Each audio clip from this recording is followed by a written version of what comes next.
Assalamualaikum warahmatullahi wabarakatuh. Baik, apa kabar kalian semua? Semoga sehat selalu ya. Nah, apakah kalian tahu kita akan bahas materi apa hari ini? Nah, lebih tepatnya lagi kita akan bahas tentang sistem pencernaan, yakni tentang subbab zat-zat nutrisi pada makanan.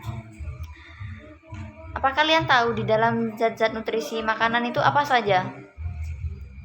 Nah, untuk lebih jelasnya lagi, silakan kalian simak video berikut ini.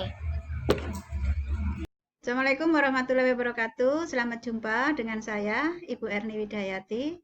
Kali ini kita akan membahas tentang sistem pencernaan. Nah, ini sistem pencernaan. Sistem pencernaan yang akan kita bahas untuk pertemuan ada dua sebenarnya, yaitu zat makanan yang diperlukan tubuh, kemudian yang kedua struktur dan fungsi sistem pencernaan. Tapi yang akan kita bahas pertama yaitu ini, yang A saja dahulu, zat makanan yang diperlukan oleh tubuh. Sisanya pada pertemuan yang akan datang. Nah, kita bahas dulu zat makanan yang diperlukan oleh tubuh. Zat makanan yang diperlukan oleh tubuh yang akan kita bahas, pertama, peranannya zat makanan bagi tubuh. Kemudian yang kedua, kebutuhan energi dan menu makanan bergizi seimbang. Lalu teknologi pengolahan pangan dan keamanan pangan. Kita bahas yang pertama ya, yaitu peranan zat makanan. Peranan zat makanan bagi tubuh. Zat makanan kita tahu ada karbohidrat, lemak, protein, vitamin, dan mineral. Karbohidrat. Karbohidrat diperlukan oleh tubuh antara lain berfungsi sebagai energi, mengatur proses metabolisme, menjaga keseimbangan asam dan basa, membantu proses penyerapan kalsium, mencegah terjadinya konstipasi, serta sebagai bahan pembentuk struktur sel, jaringan, dan organ tubuh. Makanan yang mengandung karbohidrat, yaitu makanan pokok, bisa nasi, jagung, singkong, kemudian ketela pohon, dan sebagainya. Kemudian lemak. Lemak juga berfungsi penghasil energi tertinggi. Jadi kalau kelebihan nanti akan disimpan dalam bentuk lemak. Kemudian pelindung tubuh dari pengaruh suhu rendah, pelindung alat-alat tubuh yang lunak, serta pelarut vitamin A, D, E, dan K. Makanan yang mengandung lemak ini bisa berasal dari hewan atau lemak hewani maupun berasal dari tumbuhan. Lemak hewani antara lain makanan yang mengandung lemak bisa dari daging hewan, kemudian kalau dari tumbuhan misalnya buah alpukat, minyak sayur, kacang-kacangan, dan sebagainya. Kita lanjut ke protein. Nah, protein ini sangat penting. Protein akan mendorong pertumbuhan, menyediakan energi, menyeimbangkan cairan dalam tubuh, serta sebagai sistem buffer atau penyangga pH yang efektif. Antara lain makanan yang mengandung protein, nah ini biasanya berupa lauk pauk ya, bisa dari ikan, daging, bisa juga dari sayur-sayuran, misalnya brokoli ya, atau dari kacang-kacangan. Misalnya kalau dari kacang-kacangan, dari kedelai yang sudah diolah menjadi tempe. Makanya kalau makan kita harus juga menggunakan protein. Kemudian vitamin. Vitamin ini fungsinya memperlancar metabolisme dan tidak berfungsi menghasilkan energi. Kebalikan dari karbohidrat. Vitamin biasanya terdapat pada buah-buahan, sayuran. Ini vitamin, banyak jenisnya. Ada vitamin A, vitamin B, vitamin C, vitamin D, bahkan ada vitamin H.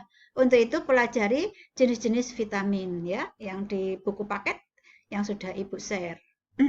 Kemudian mineral. Fungsi mineral memelihara keseimbangan cairan tubuh, kemudian menentukan matriks tulang dan gigi, membantu metabolisme, serta memelihara fungsi saraf. Makanan yang mengandung mineral apa saja? Yaitu antara lain berasal dari tumbuhan, dari ikan, kemudian sayuran, misalnya juga dari coklat, ya, buah-buahan, dan sebagainya. Nah, ini tadi ada 5 kandungan zat yang diperlukan oleh tubuh, karbohidrat, lemak, protein, vitamin, dan mineral. Kita lanjutkan lagi ya. Kebutuhan energi. Energi manusia itu harus mencapai makanan bergizi yang seimbang. Makanan bergizi yang seimbang seperti apa? Ini ada menu makanan seimbang. Jumlah karbohidrat itu harus lebih banyak. Kemudian tingkatan yang berikutnya adalah sayuran. Jadi kamu harus suka sayur dan buah-buahan.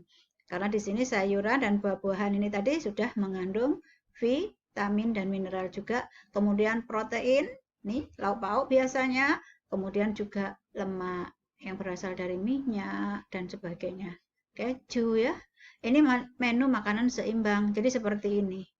Karbohidrat lebih banyak, sayuran, protein, atau lauk pauk, baru di atasnya lemak. Jangan sampai kebalik ya. Kalau kebalik kita bisa kelebihan berat badan. Kebalik itu berarti misalnya kebanyakan lemaknya dan kebanyakan karbohidrat. Harus seimbang. Kurang pun tidak boleh.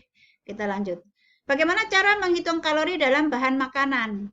Kalori yang diperlukan oleh manusia, karbohidrat itu jumlahnya 4,1 kilokalori per gram. Kalau lemak 9,3 kilokalori per gram. Protein 4,1 kilokalori per gram.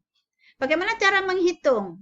Rumus BMR dan BMI. Ini untuk menghitung berat badan kita yang seimbang itu seperti apa. Nah, perhatikan rumus ini. Ini untuk wanita ya. Ini adalah untuk pria. Berat badan satuannya kilogram, untuk TB itu tinggi badan, BB berat badan, jadi kita harus bertimbang dahulu, kemudian umur atau tahun. Nah, ini sebenarnya kita bisa praktek di lab kita di SMA 1 Batu Ampar tuh lengkap ini, mulai dari alat pengukur tinggi badan dan untuk menimbang suhu badan. Nah, ini adalah BMI. Berat badan dibagi tinggi badan kuadrat. Berat badan itu yang kita inginkan seimbang. Kemudian TB adalah tinggi badan. Kita kembali lagi ke berikutnya. Teknologi pengolahan pangan dan keamanan pangan. Jenis teknologi pengolahan pangan sebagai berikut. Dengan cara blending, kemudian pasteurisasi, sterilisasi, dan fermentasi. Ini cara mengawetkan makanan agar tidak mudah rusak atau tidak mudah terkontaminasi oleh bakteri, jamur, dan sebagainya ya. Kemudian keamanan pangan sebagai berikut. Dengan cara sanitasi pangan, kemasan pangan, penggunaan bahan terlarang dan berbahaya pada produk pangan. Misalnya pewarna makanan, ini juga berbahaya, nggak boleh ya. Kita lanjut, nanti bahaya-bahaya zat makanan kita pelajari dalam buku kita. Kembali ke berikutnya. Nah, itu tadi sistem pencernaan makanan yang kita bahas, zat-zat makanan yang diperlukan oleh tubuh. Sampai di sini, mudah-mudahan anak-anak paham. Pertemuan berikutnya kita akan membahas struktur dan fungsi sistem pencernaan makanan. Kita lanjutkan lagi. Kalian sudah selesai menonton videonya, silahkan beralih ke Google Classroom untuk mengerjakan soal LKPD. Terima kasih. Assalamualaikum warahmatullahi wabarakatuh.